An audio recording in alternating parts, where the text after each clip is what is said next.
Hey guys, welcome to the PC Perspective Podcast. This is episode 626, being recorded on Wednesday, April 28th, 2021. I'm Sebastian Beek. I'm Jeremy Hellstrom. I'm Josh Walrath. I'm Brett Van Spronberg. And I'm Kent Burgess. Never miss an episode of the PC Per Podcast. You don't want to do it. There's a hidden gem in every episode somewhere.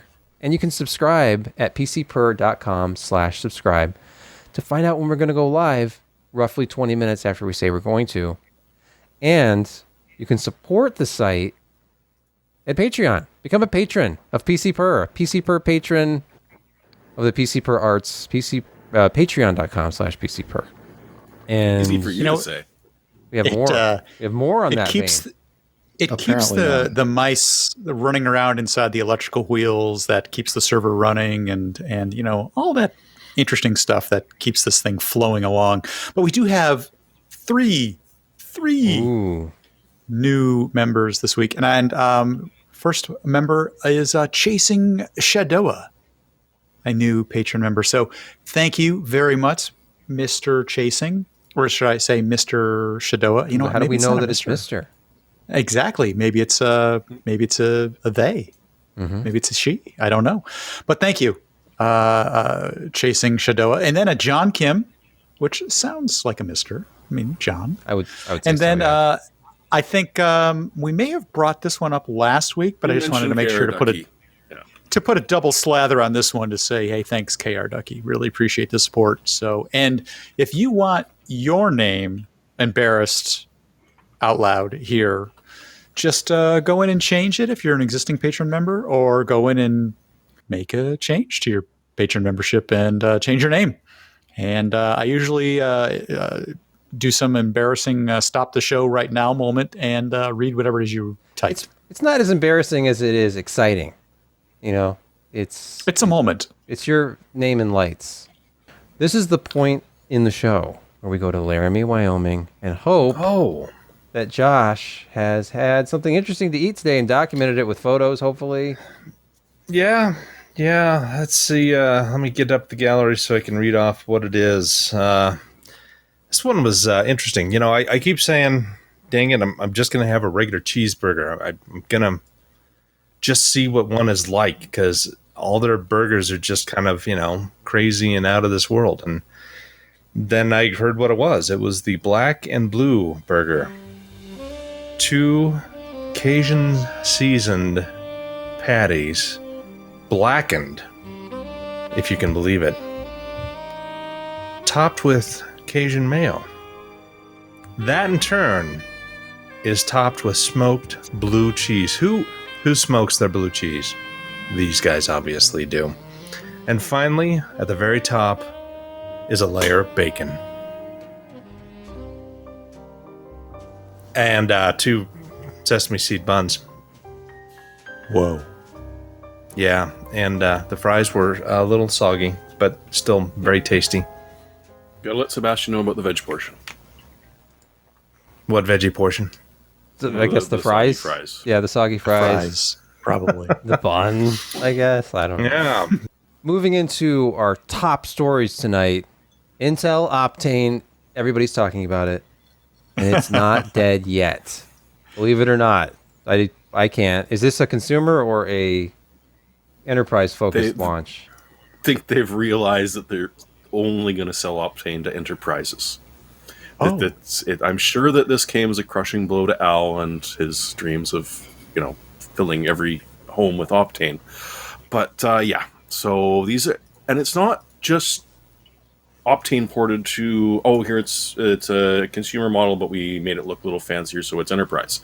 No, they've come up with a different type of form factor called EDSFF, and this is an E1S. There's actually a couple of different ones, but the E1S remains the same sort of size as your usual M.2 or U.2, depending on the capacity that you pick up. But you can hot swap it happily. This is a good thing in a server, because you don't really want to explain that you had to take the server down to replace that fancy drives that they convinced the budget committee to approve. So in this case, you got much better cooling, and you know, it just the ability to hot swap really sort of helps, and with a proper chassis, you can just be sitting in there like the Vulcan City because, well, I mean, it's Intel, so you got to expect some sort of a name involving a canyon or a lake or a city or a point. So you got two different types. The Optane P580-1X. This is the small, speedy one, the Rocket Richard of them. So you only get 400 gig or 800 gig, but this is a full-out 3D X point, and they're suggesting it'll be the fastest SSD on the planet. It samples towards Q3 of this year, so we won't know for sure until then. The second type are the D7 P5520s, and these are the big suckers. They've moved up to the U.2 and sit between 1.9 to 7.7 terabytes. Huge amounts of expensive storage, but it is going to beat out your PCIe 4.0 NVMe drive, and you'll be able to hot swap it, although, hope you won't be able to having to do that very often. So yeah, we've got some names, we've got a form factor, and that's it until later this year. Of course, pricing. If you have to ask. I know.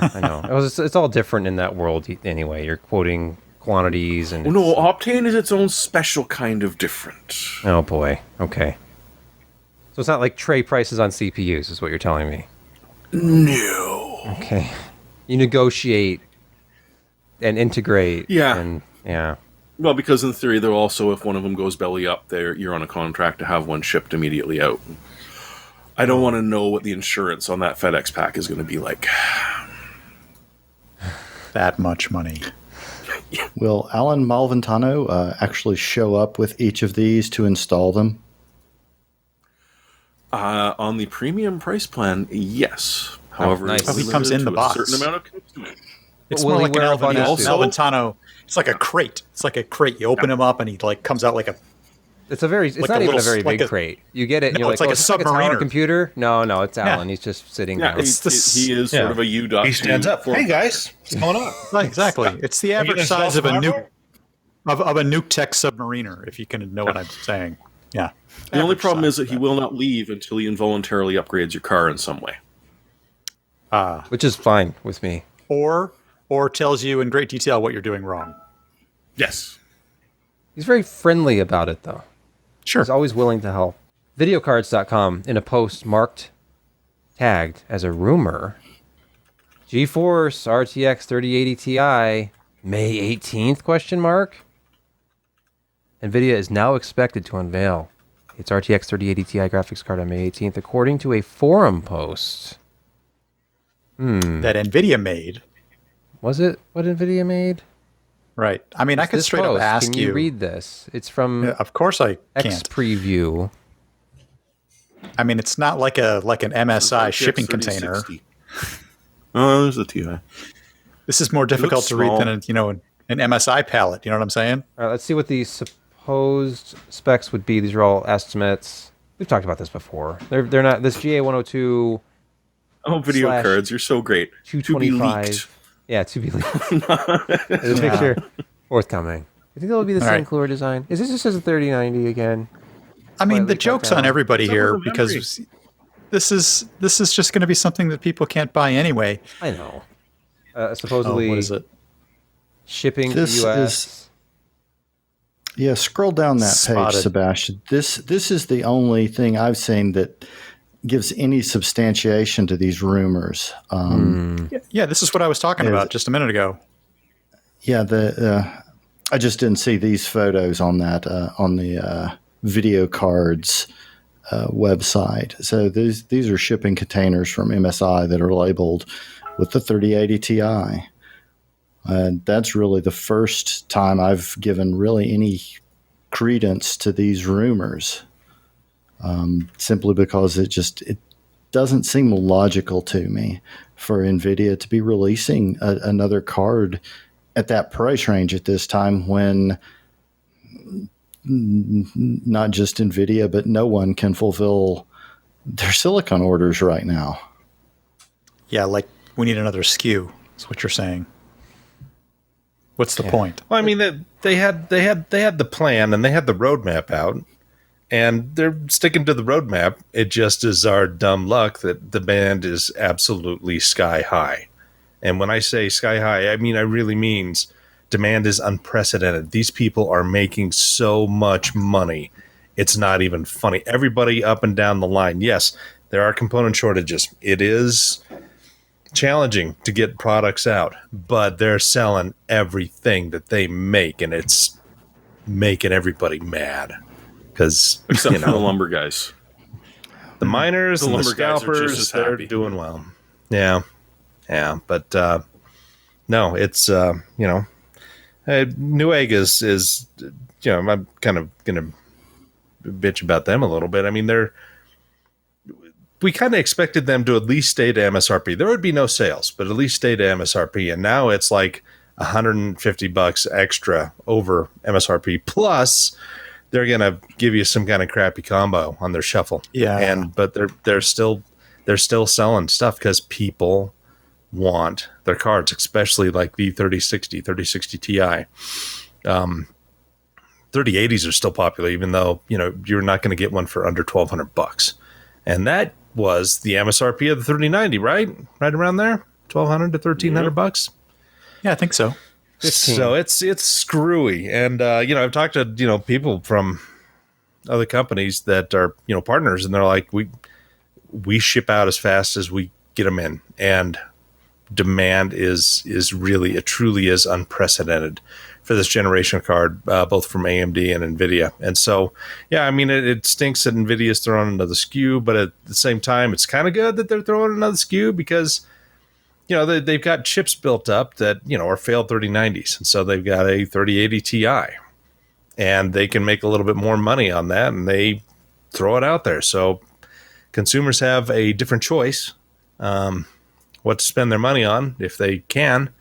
But they'll just keep ramping up slowly, and I would imagine maybe by fall things will have normalized. But it's really going to be a year of no stock, and when we kind of see what Nvidia's quarterly earnings are, then we'll get a better idea. Because AMD, and we'll talk about that later, they sold a lot of graphics cards, well, a lot of graphics chips to their partners. And actually, yeah, they did sell a lot of cards. Yeah, normally they taper off. Well, we'll get into that later. I'll save it. Yeah. No financial talk yet. Yes. I am pessimistic. That's my personality, but I don't see this being better by fall. Nothing's going to be normalized by fall, in my view. I This is going to think be you're right. 2022, maybe. I think your I'm thinking late pessimism is- fall. I don't know. I I'd think love his to be wrong. I don't pessimism think is more there's going to accurate. be any availability of anything, and it's not going to be anywhere near MSRP if there is, because there's so much catch up to do everywhere that, and plus these cards are getting trashed right now, and they're going to need to be replaced. It's not like you can just run a card 24/7 and have it live out its useful life. So, Well, that's where eBay comes in. yeah. True. And so there are going to be some people who get some deals on cards, and they don't like boost up anywhere near to where they should, and it's going to suck. It's just a repasting away, Josh. They're going to be fine. Yeah. Hey. Yeah. We saw the Gamers Nexus video. All you have to do is buy new thermal pads for the VRAM and the VRMs, repaste the CPU, and Just your boosts are back. So apparently it golden doesn't actually again. destroy the silicon. It just destroys the interface material between the cooler and the PCB. Just because it's pretty much the only thing you can do outside of board level replacements. Make that meaningful. Speaking of board level replacements, the 3080 Ti, if this is real, look at the specs. It's just a little bit below a 3090, so you're thinking reject 3090 GPU. It's got half as much memory. So Yeah. on top of the fact that they're selling you half as much RAM, it's 12 instead of 24, GDDR6X, it's probably also a slightly defective 3090 GPU. Yeah, detuned. So Sure. it's and Used their off. retail pricing on it theoretically, I mean, according to the report, is only going to be a couple $300 less than a 3090. So the margins are going to be even higher on that product, and they're still going to be selling for as much as a 3090. 3080 Ti's. What should we do with all these RMA 3090s? I got an idea. I mean, they're not dumb, right? Hey, let's make more money. Oh, okay. It would be great if we started seeing, and NVIDIA's always had just a ridiculous number of, but because of all the partners, there's so many different cards that come out, and then they have a SKU for almost every price point, of which there's at least 4 cards from every vendor. So there's 1660, 1660 Ti, 1660 Super, 85,000 versions of that, and then you have the 2060, 2060 Super, et cetera, et cetera. So for them to have a 3080 Ti, 3080, maybe a 3070 Ti, 3070 Super, yep. one of the Super cards. More than likely. Hit. And you could have just different iterations of the same GPU, different clock speeds, slightly different memory configurations. Oh, I've never done that before. Well, sure. A SKU for every price point. And honestly, I don't blame them. I mean, if the supply was good, we would welcome it. Right. And I don't know if any of that would help supply, because they can just decide when the GPU comes out, like, probably what are we going to not sell this as? What is this so going to be it's called? not like it's a dumb plan. It's just, it's not like that the consumers don't want that kind of thing. I mean, everybody does. It's just that supply is lagging, and I think you're more likely right. It's bad timing. Yeah, timing. That it's going to be a while. It's going to be 2022. Yeah. That's my guess. It's not ideal when the total number of SKUs you currently offer with this generation outnumber the total number of available retail GPUs. So that it won't help if they just add more SKUs, I guess. Speaking of making the most of silicon, let's shift away from NVIDIA to AMD here. And unfortunately, this is not available in the US as far as I know, but this is a very interesting item. AMD so you're going to go here. 700S, yeah. Now, if you look at these pictures, it's this interesting looking green board. And apparently it's an XBox APU with the they're GPU implying disabled. Well, they're come on. implying Let's just make some assumptions here. Let's just say it is. Okay, let's go leap to on the record and conclusions. say I'm assuming that it is. All right, then. And it's this AMD Cardinal motherboard. Yep. It's an AMD board. Important to note that Yes. where are we going to stick these things in? Okay, well let's make something. And did you see the RAM that it's built in, just like the Xbox and Of course. Sony That's what this is. PlayStation GDDR6. And it's probably unified memory, but they have the GPU disabled, so they can potentially, I guess they're making use of all 16 for just system RAM, because there's a discrete Radeon RX 550, and it's not like on the board. We're talking just a PCI Express card, so they would have had to add a PCI Express slot to this. I don't know if there are pads for that on the Xbox board. Well, clearly the CPU has PCIe, Oh, sure. Yeah. Yeah, obviously. So they just had to, when they did their board, they just had to pull those lines. I think the article has kind of what GPU did they end up putting in here? 550. Oh, really? It was a 550. I thought it was a 5500, but it's a 550. Okay. Yeah, just a Polaris GPU. Okay.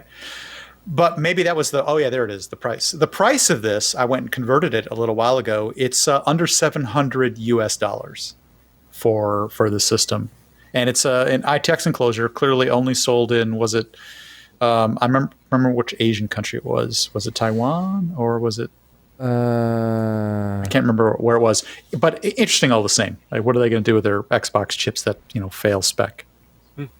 Josh, didn't you, I feel like this is deja vu. Did we not talk about ARM Tech Day this year already, or is this something new? No, we had another one. Oh, another ARM Tech Day. Okay, that's what. Bam. Yeah, they're talking about, and they gave far more details about the Neoverse. So this is their server platform. And do you like the buffalo in the background on my wife's really messy desk? You're just trying to prove that you're in Wyoming. Is that what this is? Something like that. Buffalo are not known for their Tatanka. Anyway, you're not doing Dances with Wolves, are you? I was. Okay. So anyway, ARM held a little conference on their Neoverse, and they fleshed out the roadmap a little bit. They haven't changed it, but we still see the Neoverse V1 and Neoverse N2. So these are two different products. V1 is a pretty high performance and upwards of 128 cores, and they promised a lot of things. I mean, it's going to be a pretty high performance solution, and it's going to be a very, very dense solution. And it's the platform is pretty impressive. I mean, V1 is going to support PCIe 5 and other technologies. N2 is going to be an ARM v9 based. Both of these products will be featuring SVE. And as you can see, V1 supports 2x256-bit. And while as the N2, the newer one, will be SVE2 2x128-bit. So it's going to be interesting to see some numbers from them. But V1 is usually the more performant platform, and it's aimed at that. The N2 is going to encompass a few more features. And again, it's coming out a little bit later. But the amount of stuff that they're packing in these things, I mean, you got PCI Gen 5, DDR5, HBM2E for V1, and HBM3 for N2, C6 1.1 and C6 2.0 CXL. And they're also introducing the CMN 700, which is their new kind of glue that keeps it all together. And again, it supports something like 128 cores. They're doing more about heterogeneous computing. But with NVIDIA coming on board, they're going to be inheriting a software stack that will be really, really robust in what they're doing. They're aiming at machine learning with this. And I think one of the more interesting things that they showed is they've already got a lot of momentum going into there. They showed AWS numbers of who has what number, and they had 3 vendors: ARM, obviously, our ARM partners, and then AMD, and then Intel. And if you look from like 2016, it was pretty much all Intel. And then you saw some ARM sneaking in there, and then ARM started growing, and then AMD started growing, and of course that meant Intel was kind of getting the shaft there. And so, it looks like AMD has a pretty good, about 35% of AWS. ARM is almost 50%, and Intel takes up the rest. So they've taken a beating. Intel has from AWS, and these are the Graviton products from Amazon, if I'm correct.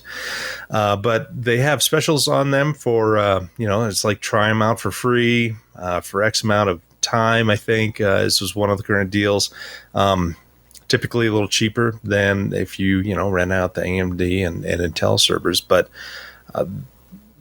power efficiency is really good as compared. Performance is getting comparable. I think the V1 is going to be right up there with maybe the last generation 2019 Xeon type performance, but it's a lot more dense. There's more cores, more power efficient again. It's the interconnect is greatly improved. I'm trying to think of everything else, but it's it's a big deal. N2 is going to be a pretty big deal, and again that's going to be ARM v9. That's nifty stuff. It's a next generation architecture. So Neoverse V1 and N2 are coming soon, being based on 7 and 5 nanometer products. We're going to see V1 here, I think, by the end of the year, and N2 will probably be a 2022 product. So ARM is getting serious. Well, I mean, they have been serious for quite a while with their Neoverse and their enterprise push. So this is just another step in that direction, and they've already got clients and customers, and Amazon, one of the biggest cloud people out there. They've invested heavily in ARM architecture and software and just that whole environment and ecosystem. So they're making big moves. And again, if the NVIDIA thing goes through, they've already have some support in CUDA, but that will expand greatly once I think everything gets signed on the dotted line. So yeah, a lot of bright things for ARM coming up and its partners, and they just keep chugging along with new and improved products. The technology, the 700 series of the glue, the interconnect is going to be pretty impressive. And again, they support C6 and CXL. So all these things are coming together, and their partners have a lot of choices that they can make in how they build up these chips in unique and hopefully performant ways. One of the things I read out of that. Oh, sorry, go ahead. Go ahead, Brett. One of the things I read out of that, couple of interesting stats, was that one, they were I don't know which one it was, and Neoverse N1 and N2, but up to 192 cores, even beyond the 128 that you had mentioned. And just to give people kind of an idea as to how well they're doing, 350 watt TDP on their CPU, which is very, very impressive. So they're really doing very, very well in their development. Yes. It's just, if you think your cell phone on 7 nanometer is running at 3 gigahertz with 8 cores typically, and it's consuming half a watt. You can kind of do the math from there. And sure, you've got a bunch of other circuitry in there that, it's the fabric and caches and all the different controllers and heterogeneous and GPU portions and machine learning stuff that they're going to add in there. When you put all that together, 350 watts for that many cores, it's not a big deal. That's easily cooled in these data centers, and yeah, fly away. Go ahead, Jeremy.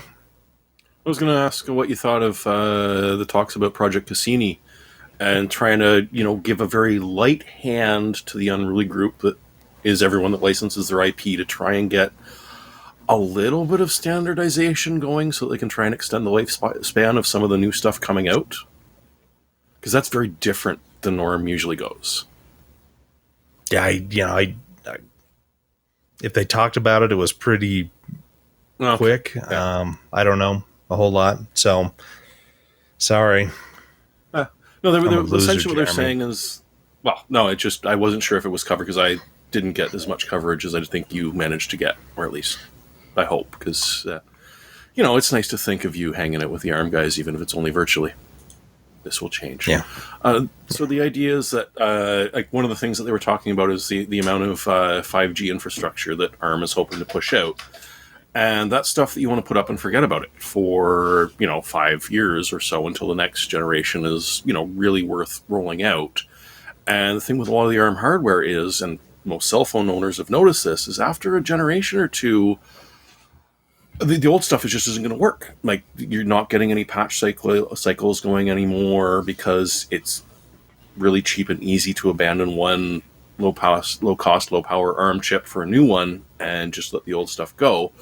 But with the push and like this huge leap into the server with the N1 and the N2 and the V1 for different applications, they're probably going to want to be able to keep stuff going for a while. But at the same time, they can't look at Apple and say, "You go a little bit too far with those chips. We need you to back off a bit," because that's not what they do. They're just licensing the IP.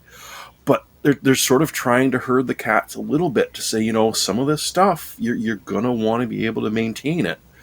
Not to the extent of like an x86 processor where you go and you pick up an ancient Xeon, you load Linux on, and away it goes. No issues. The hardware still works. So it's going to be interesting to see how they balance that. And if this is a little bit of Jensen already suggesting this would be a nice way for the company to grow if we did end up growing together. Neoverse, Omniverse. Okay. There's this massive collision after one person stops talking. Well, everybody's holding it. Pentop just like a GPU customer. Kent, you were saying? Yeah, I was just saying, the coincidence of Neoverse for ARM and Omniverse for NVIDIA in their last virtual meeting. Omniverse was the big talking point. Yeah, and I wonder when they're going to get Lawrence Fishburne's character in there, and I don't know. Morpheus verse. Virtual Keanu Reeves. Oh no, wait, that's already been done. You take the red GPU or the blue GPU or green? Yeah, green. Or green. Yeah, Green man. Yeah. So there was a couple of points made during the conversation that reminded me of something.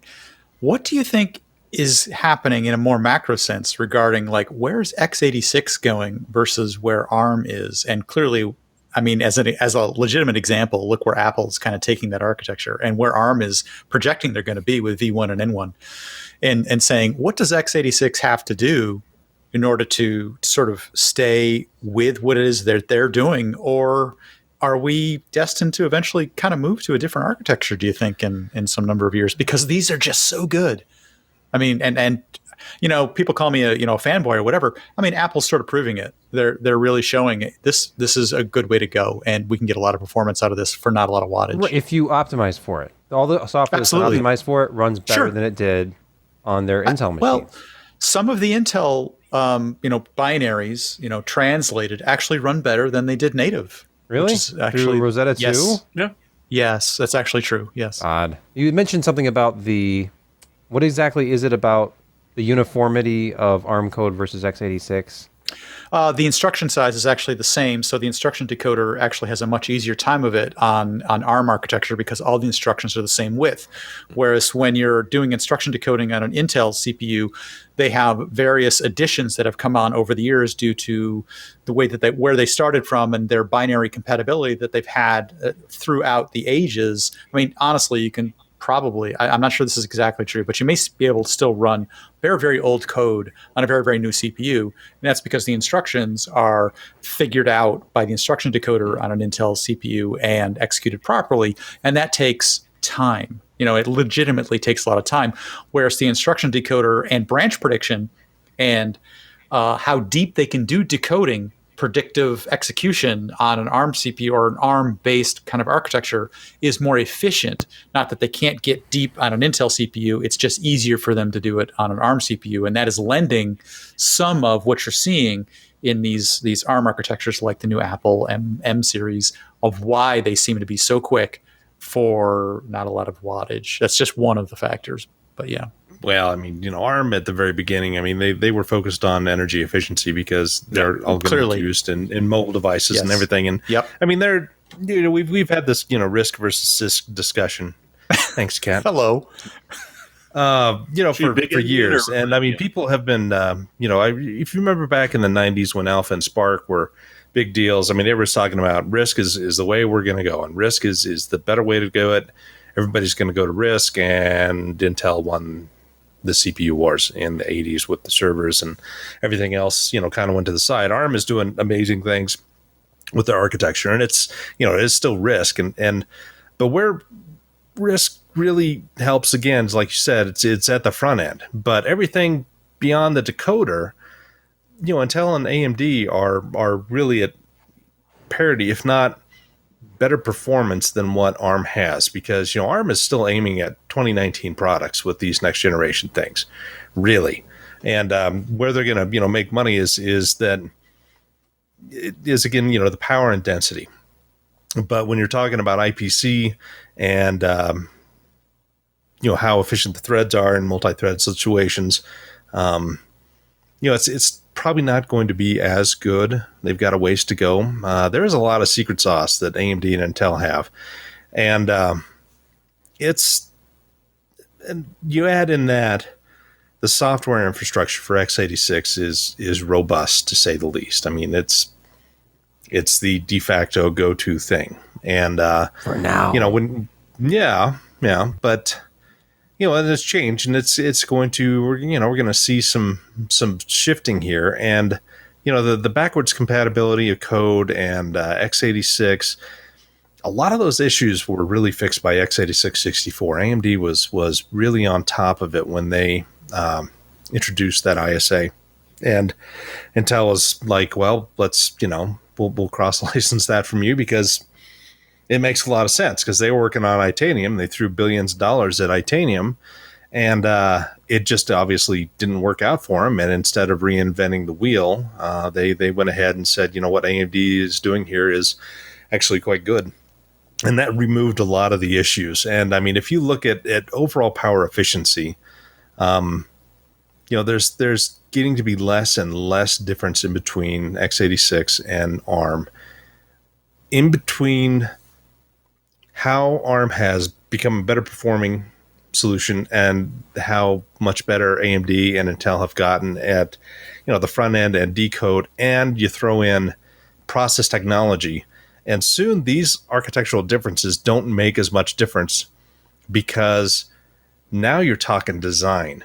I mean, who can design the better chip? Who can design the more power efficient chip? I mean, we've kind of gotten past where, architecture was everything, where RISC, showed. I mean, back in the 90s, you had, DC Alpha running at, hundreds of megahertz faster than what x86 could do.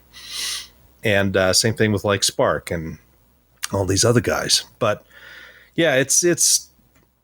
I mean, I always hear about how RISC is going to take over the world, and it never has yet. And it's just, they've engineered a lot of the issues with x86 into a manageable solution, I think is what we're kind of looking at. So, maybe one day x86 will just die. I mean, we'll go to 128-bit computing, and they may just say, let's go clean slate.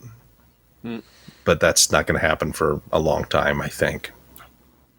At least for the next 10 years. There's always emulation. Too many binaries. It's better every year. Yeah. Virtualization. Sorry, I got on the the soapbox. Hey, and as Intel points out, you. there are billions of lines of code optimized for x86. So, I mean, is ARM really a threat? Yes, there are billions. They're a threat. ARMs. Yes, they are. But right now, Intel is more worried about AMD and what they can do. Their architecture is just so much better in with chiplets and how Zen is set up and how they've set up their I/O and Infinity Fabric. They've got a significant jump on Intel about scaling out these products, as we can see by how dense AMD servers are versus what Intel has at the same price. And look at what might be coming as we seamlessly... Josh, haven't you seen the Justin Long commercials, Josh? Oh, no. They're clearly worried about one company. Those will be forgotten quickly, I hope. There's a rumor of AMD Zen 5 APUs, codenamed StrixPoint. This is a WCCF Tech article featuring hybrid core architecture on 3-nanometer process technology. Yep, 8,000 Ryzen 8K. Well, it's been theorized since we first saw Zen 2 and how it had a separate I/O die, how they're utilizing Infinity Fabric, and how you'd have 2 chips on there. That the assumption was eventually they're going to have a CPU, and then the other chip is going to be a GPU, and it's a easy way to do chiplets. I mean, because all the mobile AMD parts and the integrated, I mean, it's all one die. It's a monolithic die.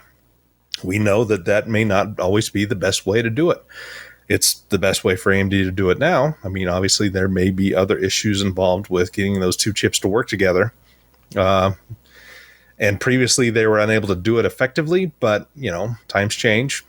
You throw R&D money at it, and you come up with a solution. So, I mean, you get these small GPU chips and small CPU chips, and you cook them to an I/O, and suddenly you've got a pretty high performing part, and you're getting great yields. And it's just because they're so much smaller chips than one giant monolithic one that has all of that. And plus, you can mix and match process nodes, because I/O stuff can be at a higher node, or you can have a higher mix be of better power efficiency because it doesn't need to clock as high in certain circumstances. There's a lot that they can do there, and it gives them a lot of flexibility. So it's not surprising that, the rumors coming out, and I wouldn't doubt if we'll eventually see something, because that's seems like the way AMD's going.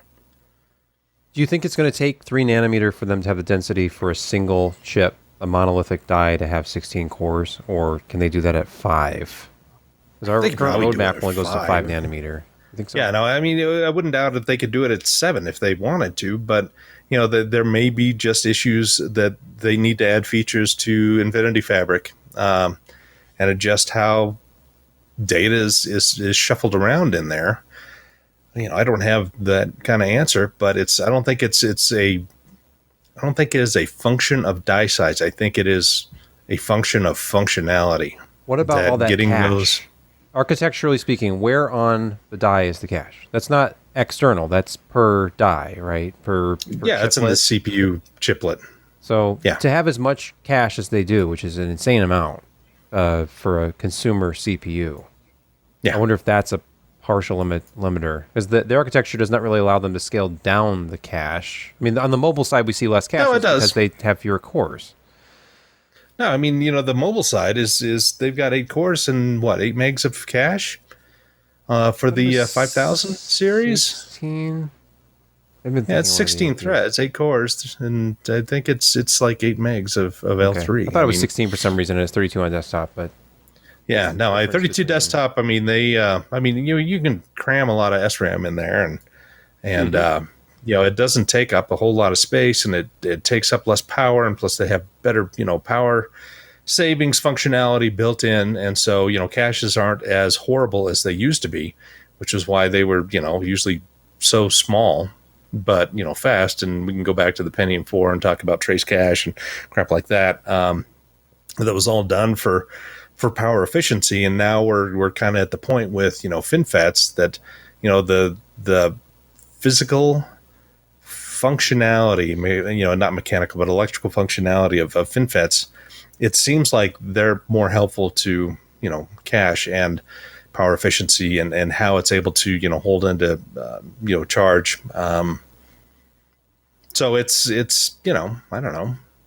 I don't think that's a limitation to anything that AMD is trying to do. But with a more mobile looking product, you still want to save power where you can. And so those L3s are much smaller with mobile than they are for desktop.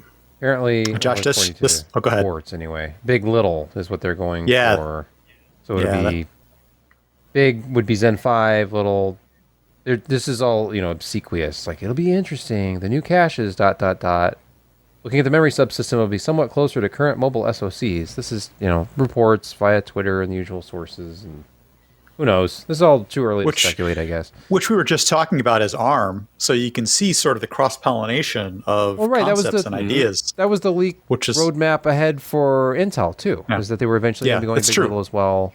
This is what Apple is currently doing. You've got big cores to handle bursty, fast, important workloads, and you have smaller cores to do background tasks and more energy efficient stuff. Prior to the M1, I think that they had that concept already in their iOS devices. But before they brought it to the desktop. Series stuff was big little for a long time. It was like 2 performance cores and 4 small cores. Yep. So they've test flighted that and figured that out. So. Well, I mean, AMD doesn't have currently a small core. Mean, they're not going to throw Jaguar in there because that's now a decade old plus. So they have to develop a smaller core to do that, and it wouldn't surprise me if they were doing that. That seems like that's the way we're going. That a lot of these kind of sub processes and stuff that don't require a big fast core are going to be run on. But the big problem with that is, of course, your OS handles a lot of that stuff, and Microsoft is still the issue.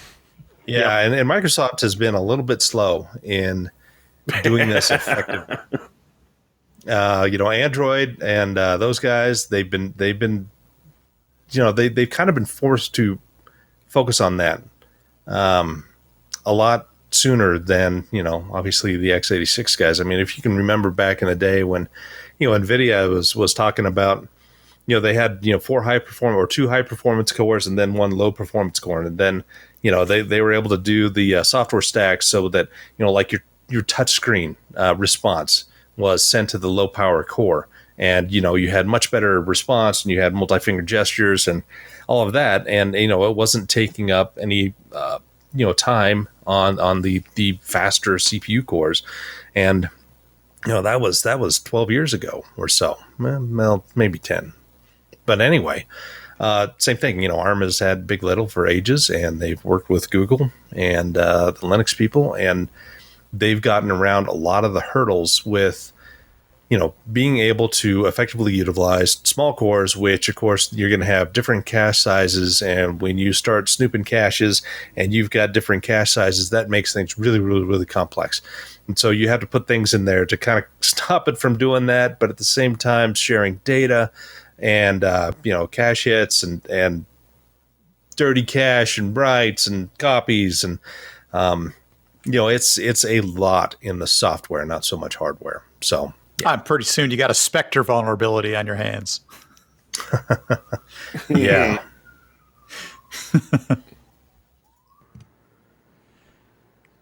Any more on this subject before break? No, I want to hear about our sponsor.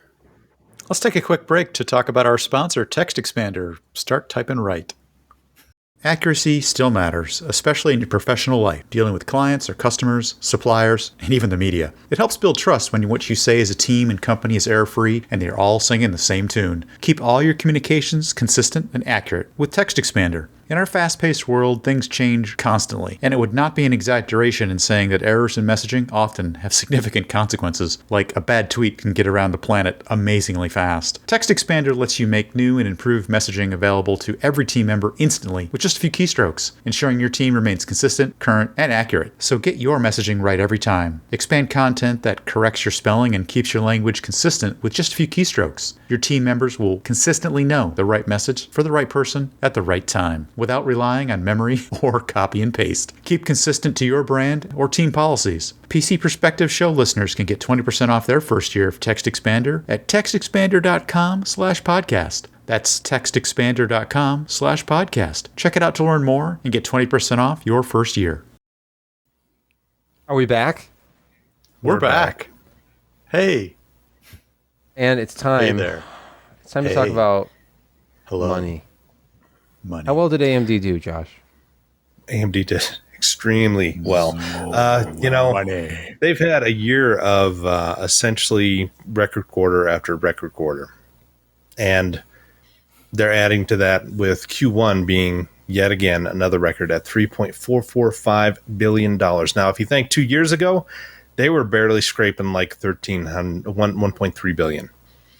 So if you think of the amount of growth that they've had, and and I saw some numbers of how much they built up inventory, and when they build up inventory, when they're talking about that, they're talking about stuff that's in flight. It's not just sitting in warehouses, and it's gone from year and a half ago that they had $1 billion out there, and then it went to 1.4. Now it's closer to $2 billion worth of stuff that that includes wafers, that includes stuff waiting for substrates, that includes chips already on substrates waiting to be sent to partners. I mean, it's just a huge amount that they are chipping, and $3.445 billion.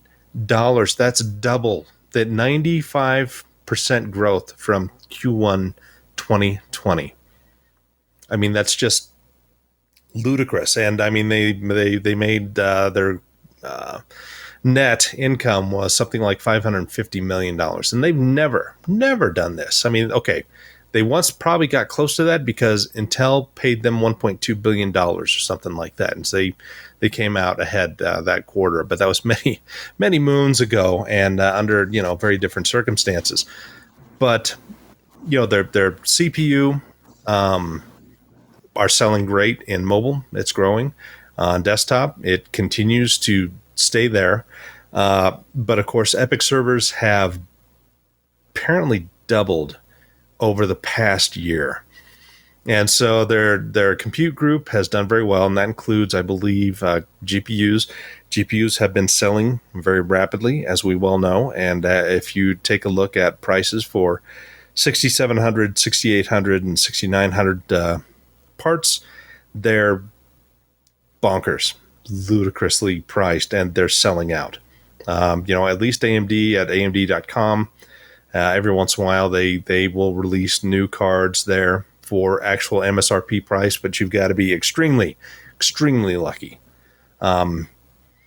Their margin increased to about 46%. I mean, that's flat flat year over year, but it's an increase from the previous quarter. So they're not making as much in the semi-custom.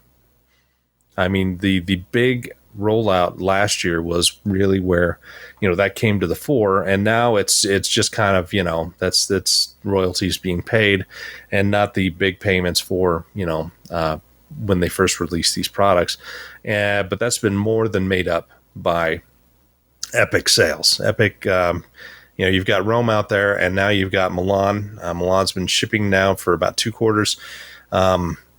It has made a dent in Intel's business. If you look at their quarterly results, their data group has lost something like 20% margins, and they're not making as much money. And again, if you were to dig up that AWS picture of the 3 vendors, the Graviton, AMD, and Intel has been taking a beating in servers from both ARM and AMD, and that's simply because they've got performance, they've got better power efficiency, and now, they're at a point where their partners like Dell, HP, whoever, they're actually marketing and putting out fully featured servers that are comparable to the best that Intel has.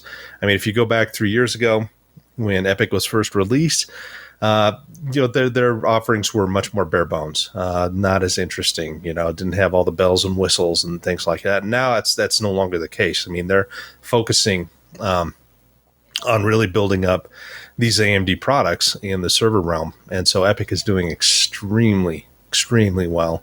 Everything is growing. This has been an unprecedented year.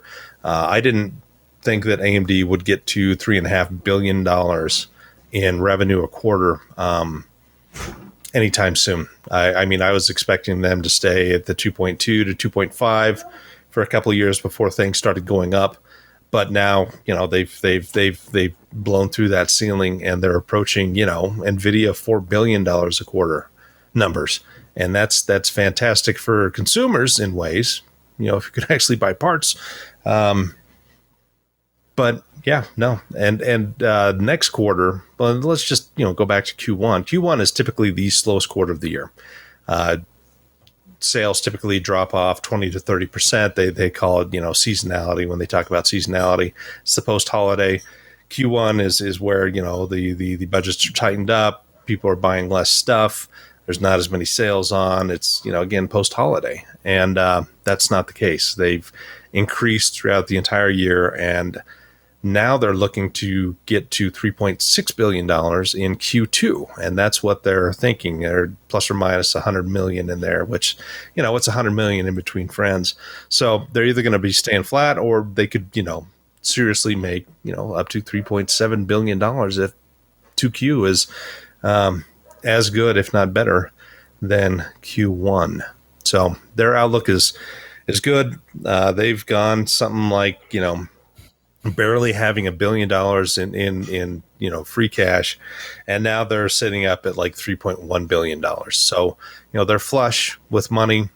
They've got plenty of inventory out there. They're shipping, and I'm glad my kid's yelling in the background. They're selling plenty of stuff. So that's all good.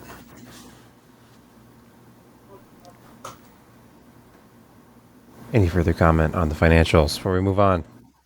Hey, Josh, was that Intel money you were referring to, the x86 instruction set buy? Yeah. No. Oh, it was not? That was the $1.2 billion that they did because they, paid OEMs not to buy AMD. Oh, that one. That one. Yeah. Oh, that's just Intel being Intel. I forget. Okay. Yeah. Well, that's Intel like IBM. trying to be IBM. Yeah, I was going to say. Oh, exactly, you're right. Exactly. Yep. That's all Yep. IBM stuff. Yeah, Business. forget it. While Josh was talking there, I was actually just looking back through AMD stock prices and looking at the fact that in August of 2015, an AMD share was $1.75, and they closed today at $84. And in January, they had a closing over $90 a day. Nice. Yeah, that's not even counting us. I think there's a split in there too. So if you bought at the very lowest, you would be doing very, very well. That's a huge jump. That's amazing. I mean, you got to give kudos to Lisa, Jim Keller, all of those guys who, were at the very, very lowest point in AMD's life. There was sacrifices that were made, but now it's just exploded. And a gambling streak, Josh. Let's roll the dice. See what we can do here. Yeah. Invest. Better than what you got to do is sell off some of your Bitcoin and buy AMD, right? Yep. If only I had any of that. That sounds Bitcoin. like a bad idea. Yeah. Bitcoin just sounds like a bad idea in general. I don't know. All right. Well, hey, we're probably about an hour in at this point, so let's quickly shuffle through the last couple of news stories here. Feel free to trim the fat if you would. Yeah, I was kind of interested. There's a video Kit Guru I haven't watched yet, and it's on our list here, but definitely check this out. eGPU scaling. There's a Cooler Master enclosure that the EG200, and they're pushing it to see just how far can they take this little enclosure and what kind of performance can you get. And obviously, this is a little more of a niche thing, but if you can make use of an external GPU and you have a nice monitor and you want to make the most out of a laptop and you actually can find a GPU, that's the problem. Like, I think for most people, it comes with a power supply, but not a GPU. Right. Hey, the most important point is that people turn up their nose is like, oh, you don't have the bandwidth. Oh, it's like, oh, that's PCIe for Gen 3 versus Gen 4. These are Gen 4 cards in an external Gen 3 enclosure hung out there on your desk on a Thunderbolt connection. And the percentage difference between what it would be plugged into a Gen 4 native PCIe port versus sitting versus sitting 3 feet away is very minimal. Is extremely minimal. It's like especially within 5%. Well, 10, 15-ish. Unless I thought it was lower than that. Well, it is if you're pushing it to an external monitor. Oh, yes, that's exactly what I mean. Not a loop back. No. You're totally right. I meant external monitor, non-loop back. Yeah. So yeah, we totally need those 16 lanes of PCIe 4.0. They are fully completely saturated. He's being sarcastic, but he is. We don't even need 16 lanes of Gen 3. No, you don't. So no. And any of the studies that have been done have shown that. I think maybe we've reached the point where we can saturate Gen 2 by 16 with a GPU. But there's a lot of people who will throw stats and percentages and whatever's at you. It's like, this is better than that, and not really. No. So it's not better. You can always read Gen 3 versus Gen 4 benchmarks out there, but it's pretty minimal. It depends on what you're doing. It was the eGPU thing that was a little bit surprising that it really didn't put a dent in it. Not a lot. Moving on. Yeah, moving on. My ears. Jeremy, tell us about Zen and the art of version maintenance. Ah, yes, Black Mesa from the Crowbar Collective. That you kind of forget about it because it has been out for almost 6 years now, except for the Zen portion, which only came out within the last couple of years, which people like myself were not necessarily too upset about because it's an abrupt change from the previous sections of the game, we will say. But the thing is that they spent all of that time from 2015 until they released it around 2019-ish working on it. And so to show it off, what they've done is put up a playable Zen museum. And so this gives you a chance to wander through and take a look at all of the iterations that they went through trying to get Zen to work on Source and not to suck so horribly. And give you a chance to sort of look at all the assets and the stuff that was discarded, or to get a look at some of the current stuff that they're using that is in the game, but you don't really get a chance to look at it closely because it's a giant testicle monster that's trying to eat your head.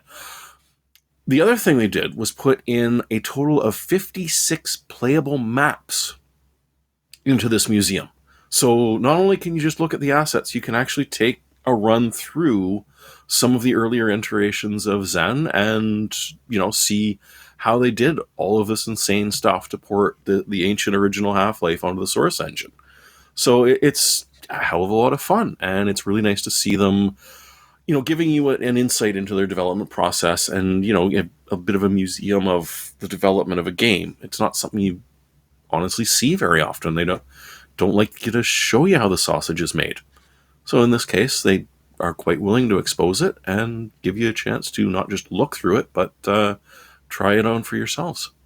So if you haven't picked it up, it's half price right now on Steam and Good Old Games and a couple of other places, I believe, as well. It's worth it because they did such an amazing job on this thing. This is on Hackaday. PineCube, an open IP camera. Yeah, so sounds really nice. It's $25 or so, $30. But as you can see from the picture right there, it's construction really, really wants a case. There's no way to actually set this thing down. The tape. You could get creative with some tape. You could. Gobs of it. And so they were supposed to offer a enclosure for it too. They still haven't started selling it. They were also going to give you STL files, and actually until Hackaday pointed out that, it's been almost a year, guys, and you still haven't put up STL files, they actually did. Okay, so you can print yourself a case. All right. But the problem is that they use this 5 megapixel ancient sensor, which hit end of life years ago.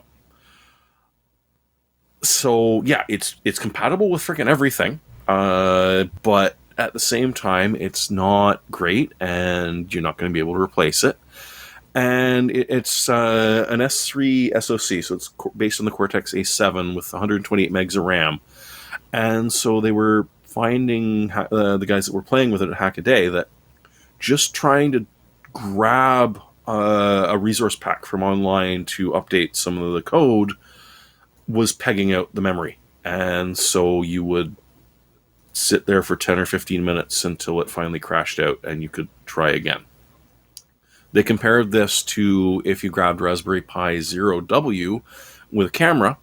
Each of those are about $25 a pop. So for about $50, you're getting a significantly better sensor.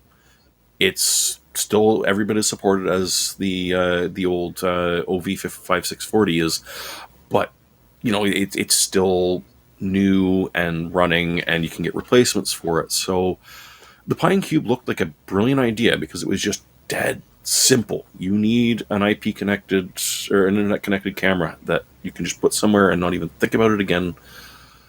It didn't necessarily work out quite as well as we were hoping. So overall, they're sort of suggesting you're kind of better off going with a Pi Zero and tossing a camera onto it. Still interesting and cheap to play with. Yeah, that's the draw of Pi stuff, but it gets better over time most of the time. Yeah. Whereas I don't think the PineCube is. PineCube V2 might. Doesn't sound like it. Unfortunate. Hey, Brett, I see you itching there with your prop.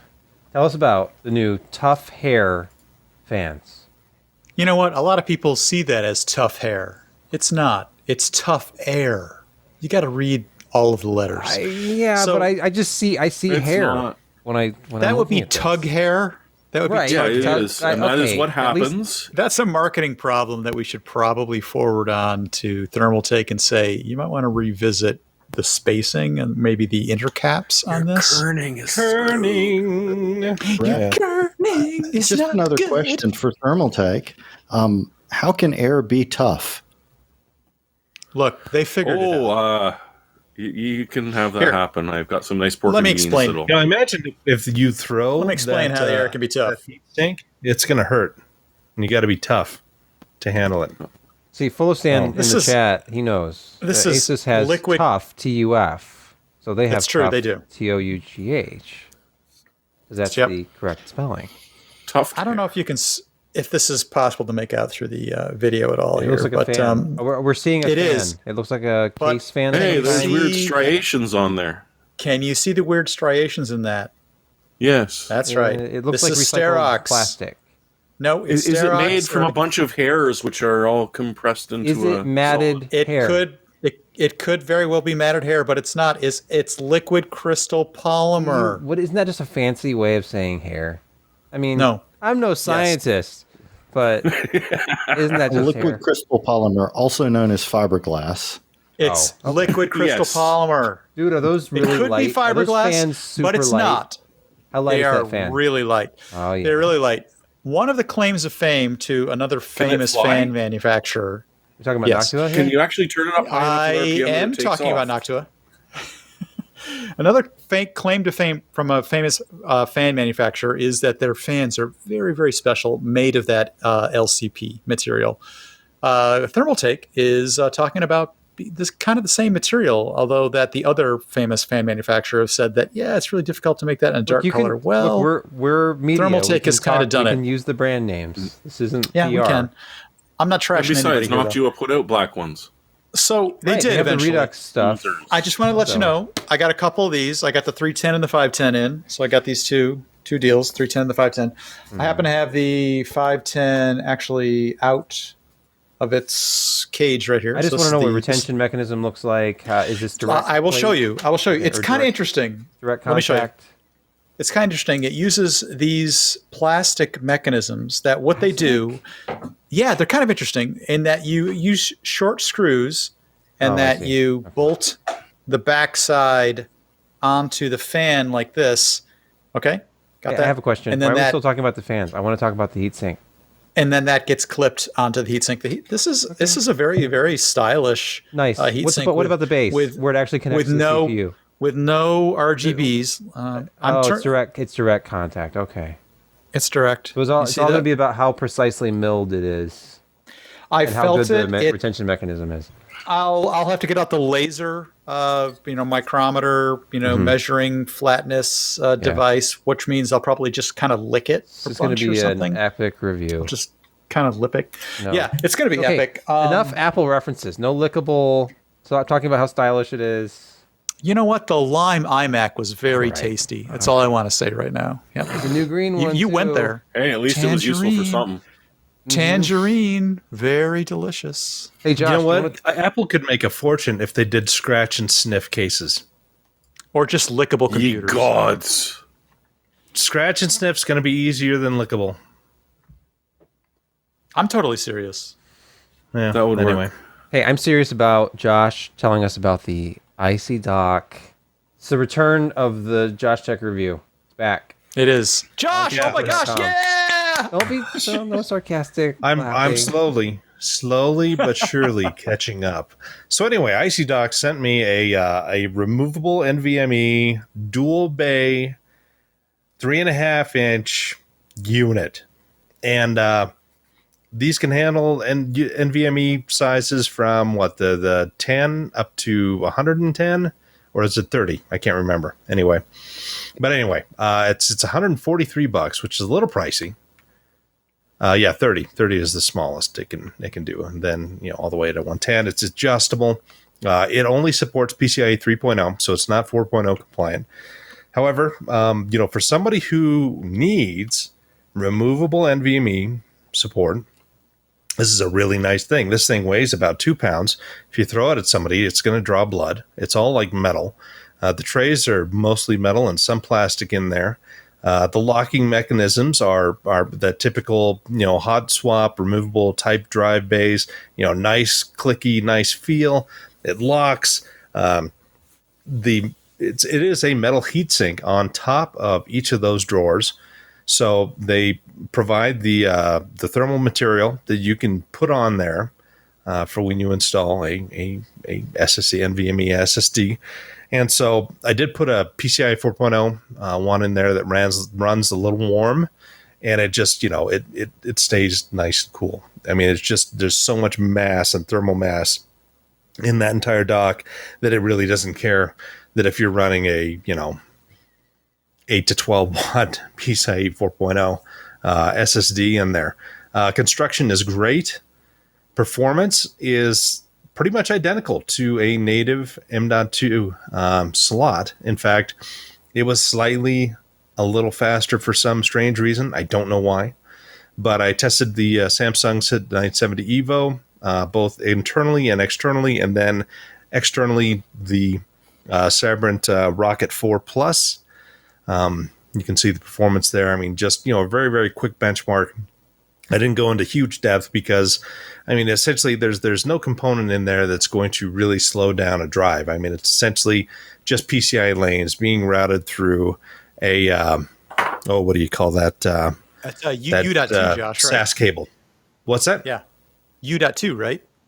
Yeah, it's U.2. And so you need to have a motherboard that has a U.2 port on it, or you can actually buy riser cards with a single U.2 port for around $20 to $26, depending on what you want. When you get more than one port, then you're starting to look at, $200 to $300 for those riser cards. So if you have, a couple of PCIe 1.0 slots, and you want something like this that you find yourself swapping out NVMe drives, you can certainly do that. Again, it's just a mini SAS cable that connects it to. It routes PCIe lanes to that card, and it just runs. It's easy to swap in and out. The only problem is that you need a 3.5-inch bay or a 5 1/4 with a 3.5-inch adapter. And how many modern cases have those things? Wow. Not many. Some. Not all that many. So, if a guy like me who says, optical drives for life, I can usually find space in drive bays for that. But this is a pretty specialized product, and not everybody's going to need it. Not everybody's going to want it. But if you find yourself swapping out NVMe drives, then it's handy. Again, you're limited to PCI 3.0 Plus, but home defense system. It is. If you've got a quick release, you can pop that thing out and chuck it. And I'll tell you, those corners are pretty sharp, and it's some serious mass. And you'll hurt somebody. You'll put their eye out easily if you have a good aim. But yeah, it was good product. I think for the price that it is appropriate. You can get a single bay for about 110, I think. So it's a little bit less than the 143 that you can currently get this dual drive bay out of. And I mean, if you're doing lots of testing, if you're a guy who works at a shop that does lots of imaging of drives for, some large corporation that, you just image drives all day long, this is something handy, and it's fast, and you don't have to, kind of take it apart with screwdrivers like these, I'll show you this one. The My Digital SSD, which, you got to go in there with a couple of screws, a screwdriver, and take it apart, and it's kind of a pain to do. But with this, you just pop those out, you pop a plate, you have the adjustable rails that supports different sizes of NVMe drives, and you're good to go. So, I can see a certain use case for this, and it's a neat product for, a reasonable amount of money. That must have tired you out. Your dogs are just barking. My family. I don't understand why. It's just interesting background. That's fine. I'm sure people. It really is. They can't. This is my life. I've got two seniors in high school. One's 18, the other's 19. I've got two dogs. One's a puppy. It just one's not. And the cat. Let's not forget the cat who makes surprise appearances now and then. When do the puppies go to school? No. Sunday nights. Mm-hmm. You had a good training. point with the NVMe disks, or drives, I should say. The NVMe drives that use very stupidly small, sometimes proprietary, screws, standoffs, and lengths. What, you don't think that are just so pentalobe annoying? screws are annoying? Oh, okay. All right. Well. Yeah. All right. Yeah, no, it's, you don't have to deal with small screws. That's the greatest Yeah. thing of this entire Yeah. thing. Is it locks down pretty nicely, and just the engineering behind it is, it's simple, but it's robust and it's easy to get to, and IcyDock makes a nice product. Cool. Our final review tonight is just going to be very quick. Like last week, Josh, don't hold your breath this time. Another audio product. This is a gaming headset, more conventional this time. EPOS H3. This is a new closed back. It's analog. It's acoustic gaming headset. So it's 3.5 millimeter connection only. The specifications, on the audio section, were interesting because it has, of course, this huge quoted frequency response. They don't give the plus minus on decibels, so that could be plus minus 30 decibels for all I know. But it apparently can produce all the way down to 10 hertz and all the way up to 30,000. So who knows at what volume level that would be. But the impedance of these is only 20 ohms. And the SPL, the sensitivity, 124 decibels at 1 volt. That's pain. That is loud. That is sensitive enough. That and the low impedance, these should be easy to drive with virtually anything. And that's exactly what I set out to do. I tried these with a phone. I tried them with a game controller, headphone port, and they get plenty loud without distortion. So they are very sensitive headphones. As you can see, we got the white one. There's a black one too. And they appear to be trying to match the current gen consoles. One of them matches the Xbox. This one matches the PS5. Nice padding level though. The headphones, the headband it's like a leather style vinyl, and there's a decent amount of padding beneath. The ear pads themselves are kind of a composite thing. The part that touches your face it feels like velvet, kind of a softer feel. The sides are more of a harder vinyl, which actually seemed to help a lot with noise isolation. And then inside, it's kind of more of a mesh material, but you can't see in this photo. But adjustability was good. The ear cups rotate enough; they don't fold flat or anything. I didn't have an issue with anything, except I will say it had slightly higher than standard clamping force. So the pressure against your ears, I would put it at like a 6.5 out of 10. When a lot of them, I would say a baseline is 5, and these are a little bit tighter against your ears. But best noise isolation, sound isolation I've heard from a passive pair of headphones like this, so a gaming headset. So it was quiet enough that when I didn't hear, exactly. It was quiet enough that when I was first testing these out, my son walked into the living room and was talking to me, and I thought he was just joking around, just mouthing words. And then I took off one ear and I realized he was talking. I'm like, wow, this is great. It's like a volume control. Okay, so we've got a sales point here. Exactly. No, that is a big sales point. If you live in a noisy environment, Push or if on you just that. want to get away from the kids, like, honey, you take the kids. I just want a game. Apparently, even in the same room, within limits, it did a better job than some cheap noise canceling headphones do that just sit on your ear. But Sebastian, yes, with the that low of an impedance and that high of a sound pressure level, what's the noise floor like on those? Is there any noise or hiss when you have them on connected to an amp at low volume? I didn't hear anything. I wonder if that's more a function of just matching it to the components. Nothing that I tried created any extraneous noise. So I don't the gaming think headset that's going to be connected most of the time to a front panel or something low power anyway. exactly. Or like in this next photo here, the gaming controller, which is exactly what this is designed to sort of match. So I tried it out with a PS5 DualSense controller, and it sounded great. And there was no noise or anything. And it was able to be driven to very good volume levels with good dynamics. That was the other thing. Like this is perfectly, it's up into the the range where I would call it excellent sound quality. Very good clarity, has that scooped mid-range, the smile EQ kind of sound that you hear from the like HyperX cloud gaming headsets, but not enough to muddy the overall sound quality. It has a little bit of a premium price though for just a passive pair of headphones. The 300s, the GSP 300s from EPOS are 100, and these are 120. You're getting better build quality with these, and you're getting style from these, but I think the sound quality is actually better compared to the 300s, and they're easier to drive. So it comes with two cables, so you can do the traditional like split mic headphone thing. It comes with a standard 3.5 millimeter headset cable as well, but microphone quality I would just briefly mention, not great.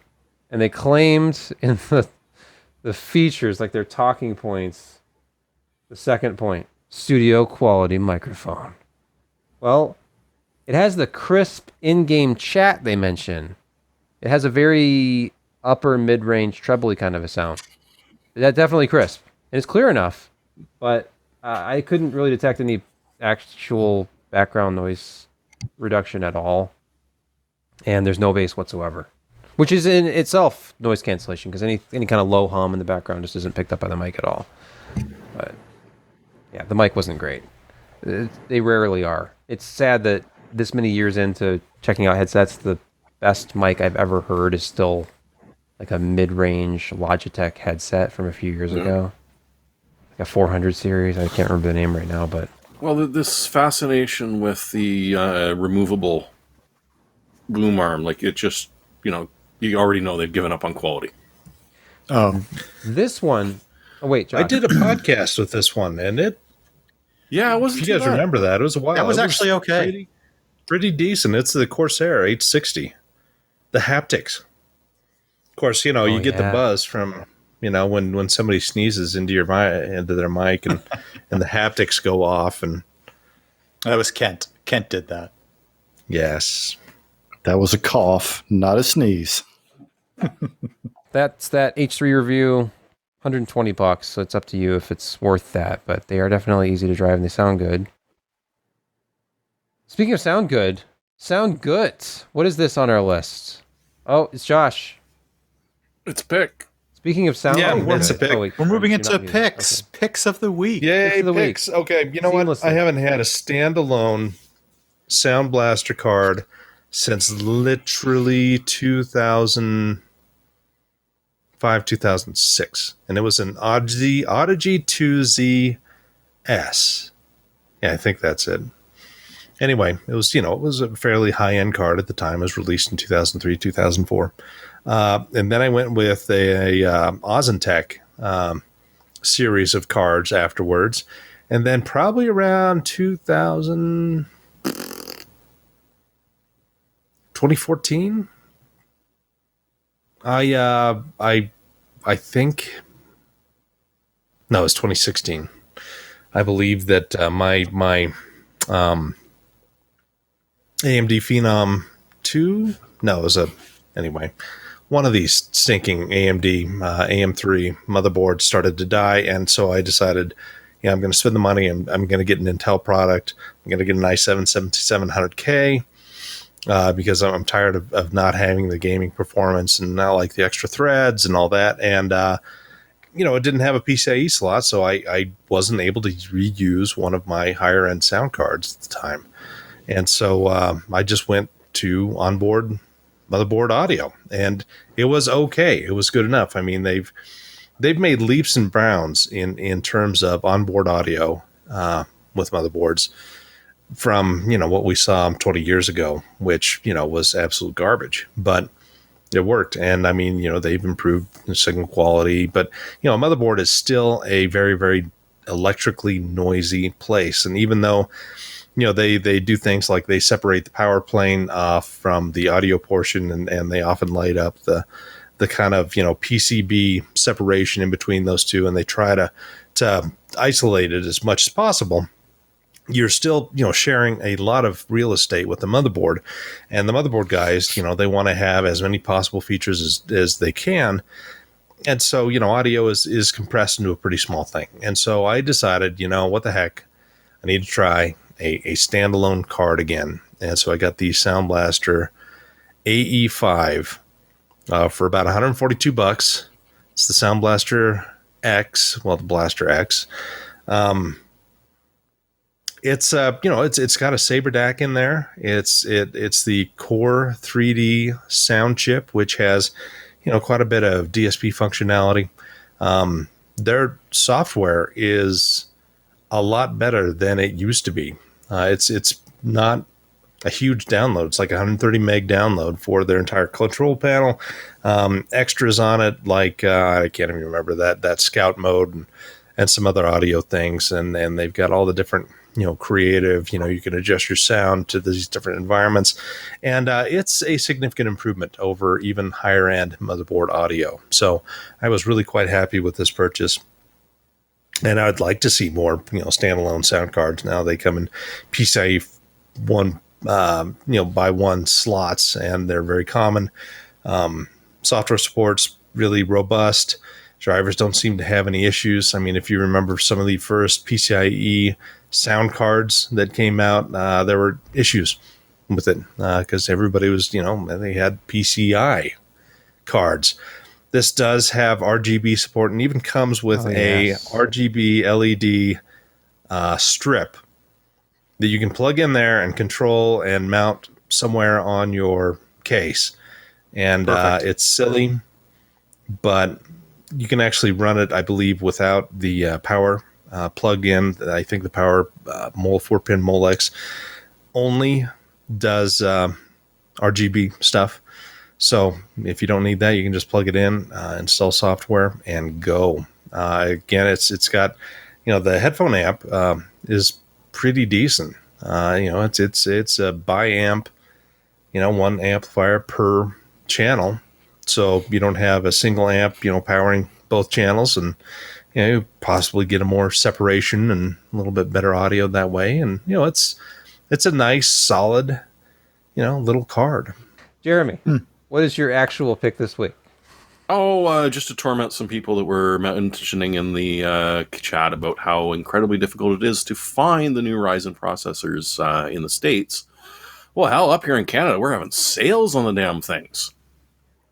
Like, right off the bat, just alone, boom, $570 in stock, low end per customer, but they're not mentioning limited stock at all.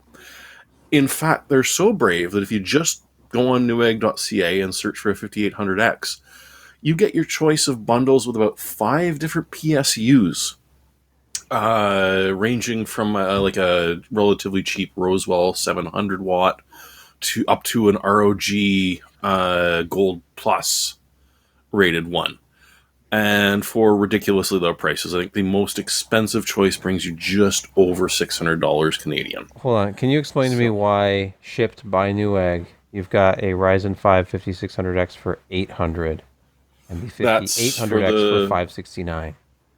That some people make strange choices in life, and we are supposed to you just really need that 6 encourage core. them.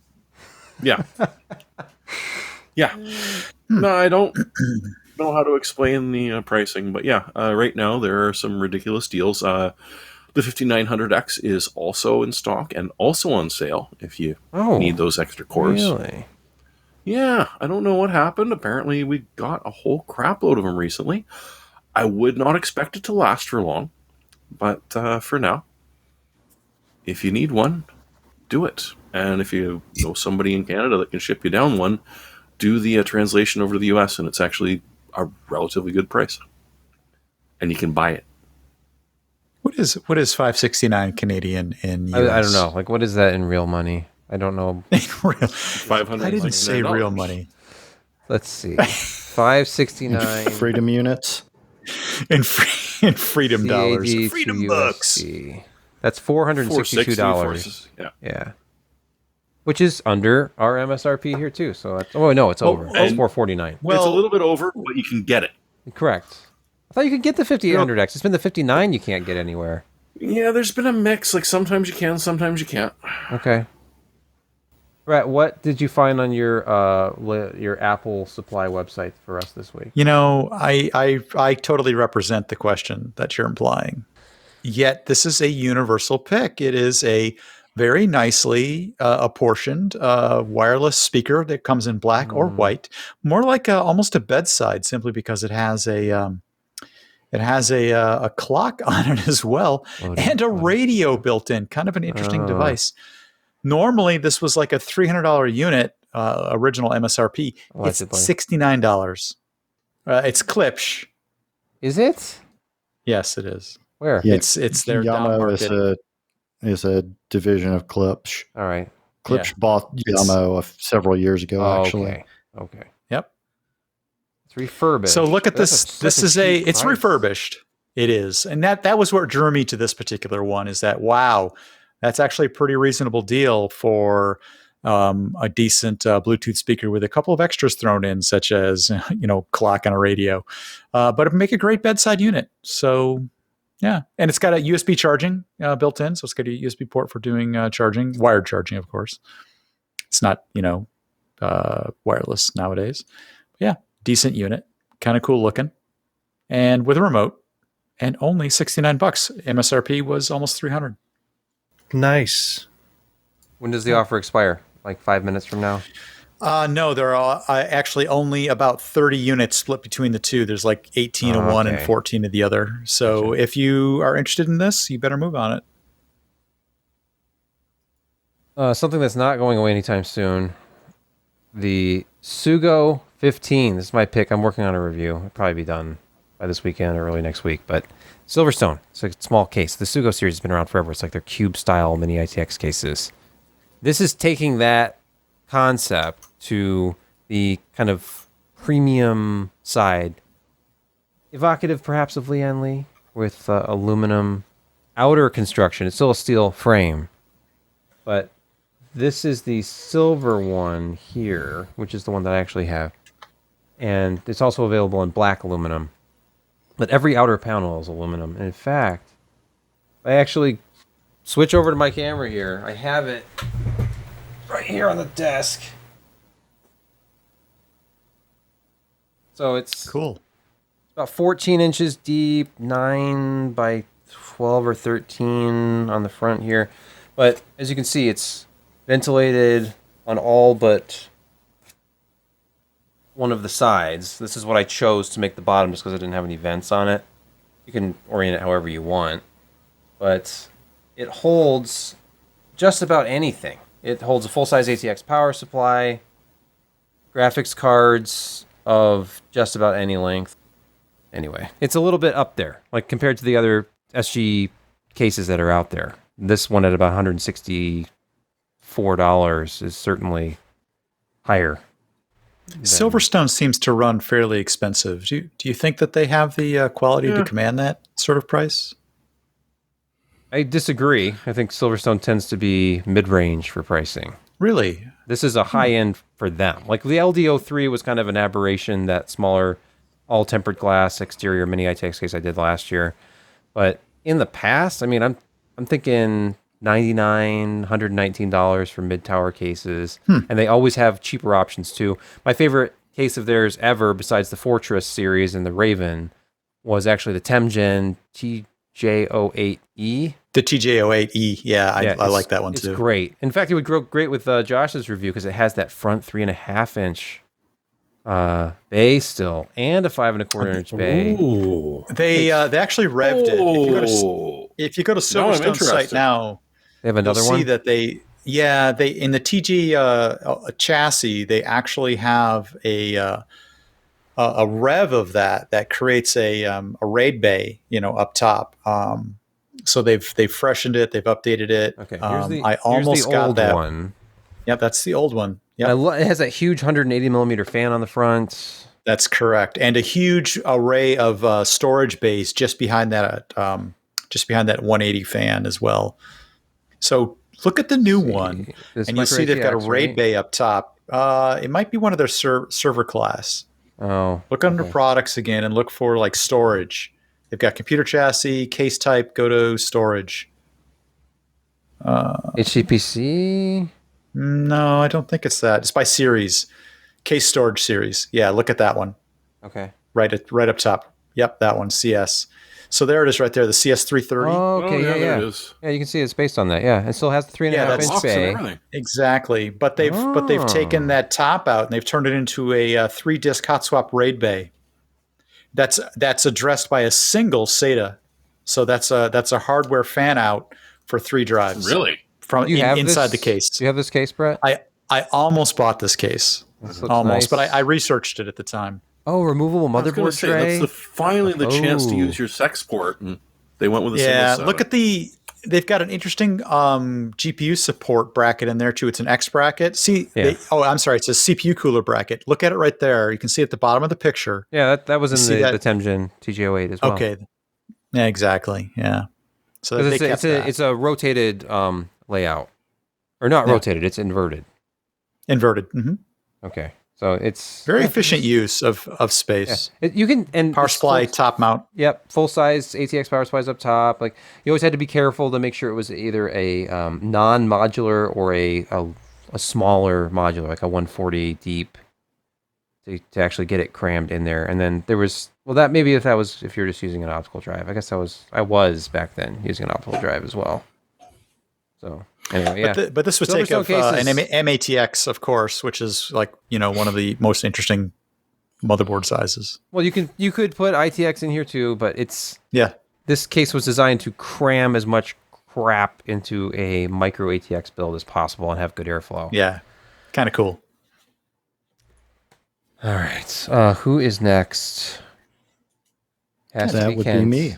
My pick of the week is a development log on a pretty interesting new technology. Not even technology, really, just an implementation of technology. It's the cross.dev website, KROS, and it's a development log for the building of a virtual reality operating system, a fully 3D environment for your operating system to use in any different VR situation that you have. There's a nice video showing the proof of concept, really.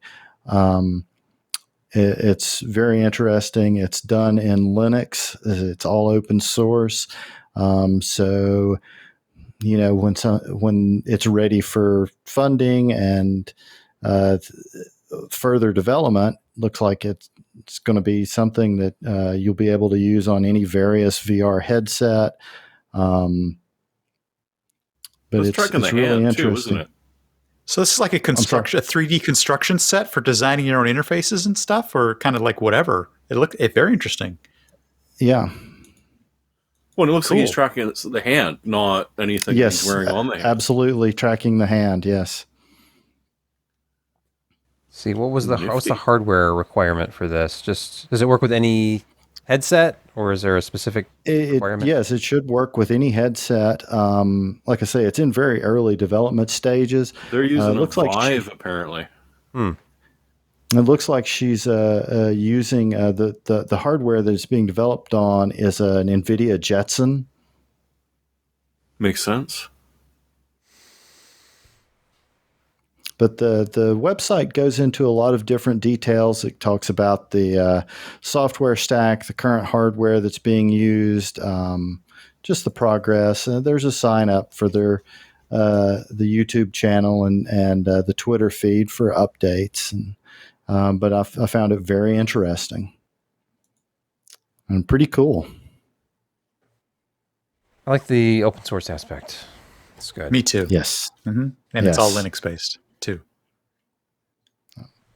That probably says the same thing twice, but yeah. Yeah, exactly. Well, isn't that what it? Pretty much. Is there anything else? We're in the outro mode right now, by the way.